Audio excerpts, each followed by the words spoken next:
nagpractice na po kami para po sa Sunday service. Para po sa soft opening po ng church. Since hindi pa naman po kompleto yung mga gamit po at yung pag-set up sa church. Pero magsa-start na po tayo sa Sunday. Ayan na po yung times. Yeah! Nababalo na naman po kami. Interior design.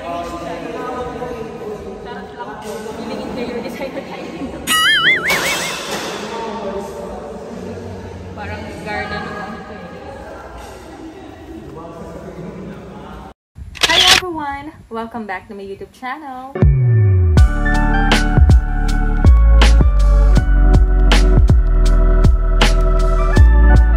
Ngayon po, dito po sa video na ito, dito po sa aking vlog, ay makapanood niyo po dito yung aming preparation for this coming Sunday service.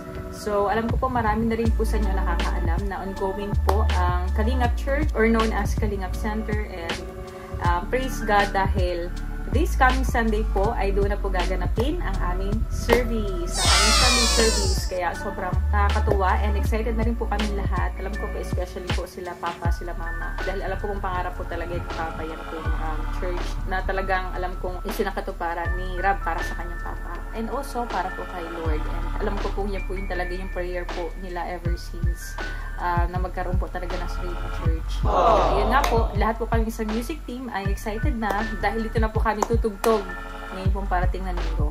And hindi lang po excited, actually kinakabahan po kasi medyo may konting ano pa po kami inaayos sa music kasi wala pa po kami sound system, so may mga problema pa sa echo and everything kasi medyo nagbabounce po kasi yung music doon sa church, so ginagawa na lang po namin ng remedyo para talaga magkaintindihan po kami sa pag-awit nito at sa tugtog para po hindi sabog yung music.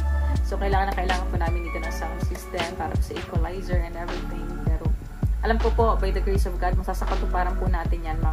Magagawa din po natin yan paunti-unti. Kasi yung Sunday ay parang soft opening pa lang po sa church. Para doon na po talaga ang ating Sunday service. So, thank you Lord kasi, ayun, doon na po gaganapin.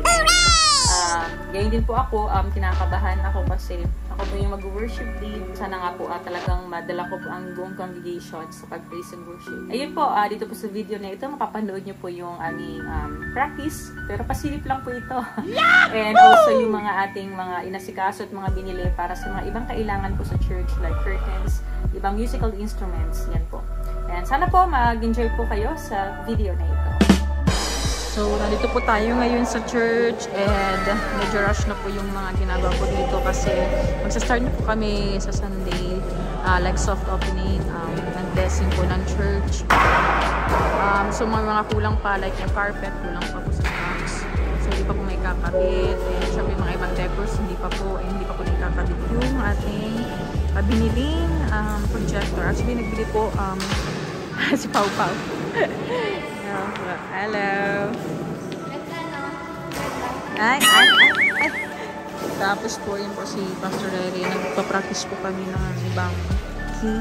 So, dito po yung binili po natin sa SM projector kasi kailangan po natin po dun sa para po guide din po sa ating people of the church, congregation. Kailangan po ng guide sa lyrics. Inaayos na po yung ibang pagkaset ng chandelier. Yun po. For sure naman, with the grace of God, maayos po talaga ito. Yung talagang masaset up po namin ito kaunti-unti. And also, ito po, nag-order po ako nito sa Shopee. Chimes po para po sa music team. Ayan po. Nag-order po tayo. Matingin po ito kanina. Kaya dinala ko na po dito sa church para magamit ko. Kaya ito po yung stand niya. And yung tambourine po ay hindi na-accept ng seller. Akala ko po ay pa-deliver na rin po ay wala po siya. Hindi siya kasama. So maghahanap po kami sa mall. Baka meron. Bili kami ng tambourine para may mga bagong sets kami. Kasi mga luma na po ito. Bibili po tayo ng instruments. And yes, ano yung nanonood kayo? Ganda. Patagibin ang hair mo. Binagawa lang ka. Patagin na agad. Nag-fade, diba?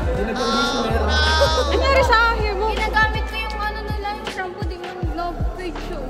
Ba't ganun? Ang pangit nga nung babat nila, 10 minutes lang. Kahit nung una, is nakita ko yung ganito, hindi nila nalagyan ng purple. Oo, kabit ko natin sa stage. Mamaya na. Dapat sabihin natin yan sa ano? Sa tooth salon. Salon. Ang sariling sa Basta ano, part siya ng kalingap. Parang kilala ko yan ah. Practice na po kami para po sa Sunday service. Para po sa soft opening po ng church. Since hindi pa naman po kompleto yung mga gamit po at yung pag-set up sa church. Pero magsa-start na po tayo sa Sunday. Yeah! Sayang yung purple hair mo talaga. Nag-iinayang ako. Ayan na po yung times. Yeah! Ay, nababalo na naman po kami. Ganda na po. The Lord.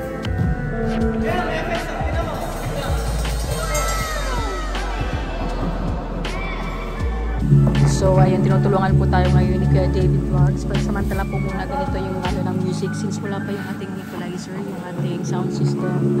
So, temporarily, nagpapatulong tayo kay Kuya David Vlogs. Kasi sabog po talaga yung tunog and install namin parang pumped ka. Dahil ma-echo kasi since high ceiling. So, ayos din na naririnig ng mga boses po ng singer, ng lead, ng worship lead. And nagsabog-sabog na rin po ang tunog. Kaya, ginawa po is kailangan i-tone down lahat ng instruments para lang marinig mga aawit. So, ang magiging emphasize daw po dito ay ang keyboard at ang mga singers, especially the worship lead. So, ayan po, ginagawan po ng pansamantalang solution ni Kuya David Vlogs. Wala pa po kasing sound system natin, orderin pa lang din po. Kasi may kamahalan po talaga ang sound system. Nagsabay-sabay po, kaya medyo na-delay po ang ating sound system. Pero to follow na po siya, so ito na muna yung gagawin natin. Buti na lang po meron tayong katulong sa music. Nice. Tinawagan po natin si Kuya David Vlogs para matulungan po tayo. Kasi grabe po talaga yung echo. Nakasabog po yung tunog. Ayan, sabi ni Kuya David Vlogs, lagi na panalo po ng cover ng mga drums. Kahit face towel or tissues para medyo maging punod na muna po ang sound niya. Kasi sobrang lakas po talaga makasabog ng sound po ng drums kapag walang equalizer. Kaya kailangan po talaga natin ang sound system.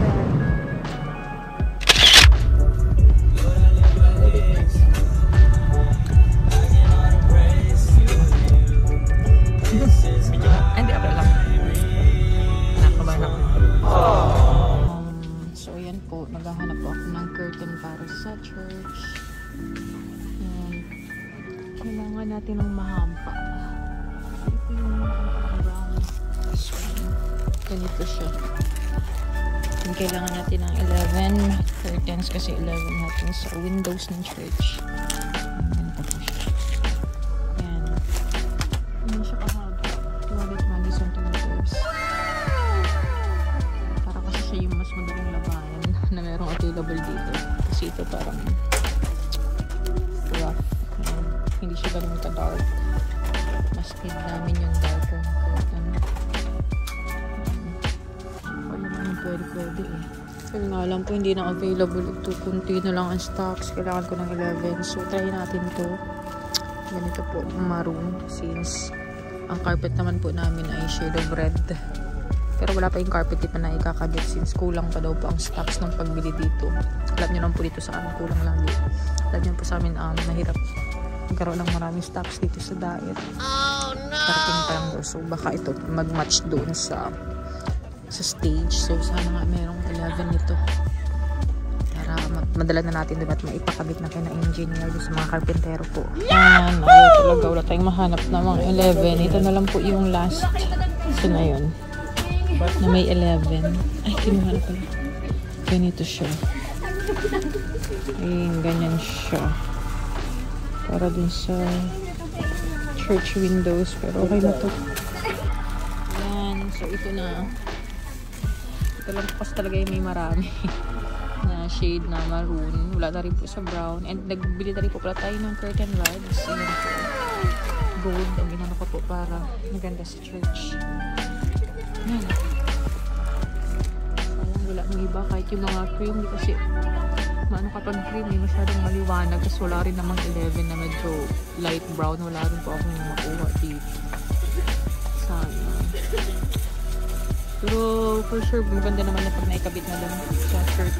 Nice. Yan po, oh. Alam niyo po, yung nga pong pang 11, doon na po namin kinuha sa hanger. Which is yun na yung last stock. And sinaid na po talaga. Inubos na po namin para lang magkaroon tayo ng 11 na curtains. Para makompleto po para sa church. Kasi yung pong dati namin curtain, ano lang po ang meron kami siyam. And hindi po magandang tingnan kung hindi naka-uniform yung curtains sa church. Ayun, kahit pa paano dapat uniform yung curtains kasi ang dami pa nga pong kulang sa church. And at least dun man lang at medyo magandang tingnan na uniform yung cortina. Wala pa po kasi yung carpet, hindi pa kompleto. And yung sa decor po, yung stage design ay hindi pa rin po talaga siya tapos. So, yun po. Sana maganda ang kalabasan kahit pa paano ng ating church this coming Sunday. And, yan, bili na rin po tayo ng mga rugs para church sa labas. Kasi medyo maputik pa po talaga. Opo, may maroon po kaya? Or red? Siguro, or kahit brown. Para lang po sa ano, sa mga labas ng church. Para naman pagpasok ay hindi madumi po dun sa tiles. Kasi nga po maputik pa po doon. And tag-ulan pa naman dito sa daet. So, dapat hindi maputik or at least pagpasok po doon malinis sa simbahan. Pipili po tayo dito ng maganda-ganda. Kahit simple lang. Tapos maganda. Ito na lang akin lang ba? Dalawa po para sa ito kabilaan. Yung dark yan. Ganito po ang puna natin. Ang labas ng church. Para di maputik. Masarap na yan. Tsaka parang malaki. Yan. Ilan lang? Dalawa po, ma'am. Pareho mo paano may kapareho ba yan? Yan. Thank you po. Yan na lang po sa natin entrance. Okay po.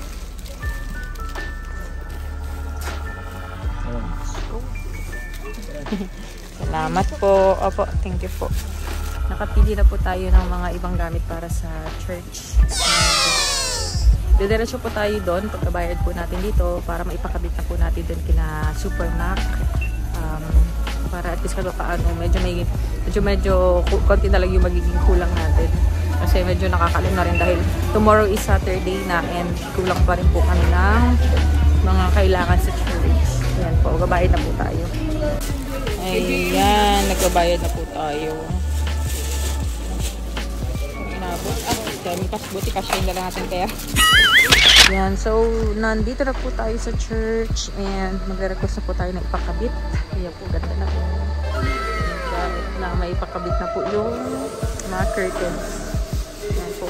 And wala pa nga po yung mga chairs po talaga na may napagawang mga wood. Kaya pansamantala po, ito po na po muna po mga monoblock chairs ang gagamitin this Sunday. Mga busy pa po ang ating mga Kalingap workers. Ating po mga workers po dito sa church. Busy pa po.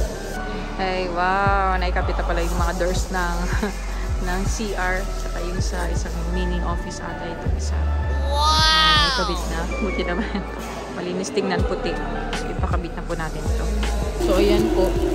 Iniwan na po natin dito at sila na pang bahala sa pag-drill at pagkabit po ng mga curtain rods. And then, baka tomorrow po natin maikabit yung mga kortina since naglilinis pa po. Baka madumihan lang po kasi pag ikinabit na kaagad. Ayan. So, naikabit na po yung ating kortina. So, kahit paano ay may accent na po ang loob ng church. So, much better nga po sana dito kung dark brown yung kortina. Parang preferably sana ganun. Kaso wala nga pong available na 11 na piraso na cortina. Ito lang po yung natatanging meron. Kaya ito na po yung ikabit. Pero so far maganda naman po. And red naman po yung stage. Naikabit na yung mga carpet. Pero sa ngayon kulang pa yung carpet. Kaya hindi pa po siya ikakabit. Ayan. So kapag niliwanagan, para siya nagpupula na talaga. Pero talagang maroon siya. Kapag walang liwanag. Ayan po. And ayan po, pansamantala, ito muna po yung gagamitin po nating monoblock.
Ganito po ang ating stage. Di ba pong mga nabili at mga dati pa pong pang-decor ay nagamit po natin dito sa stage.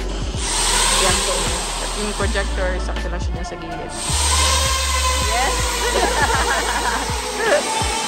Ganda na po. So far, so good. Praise God. Patuwa.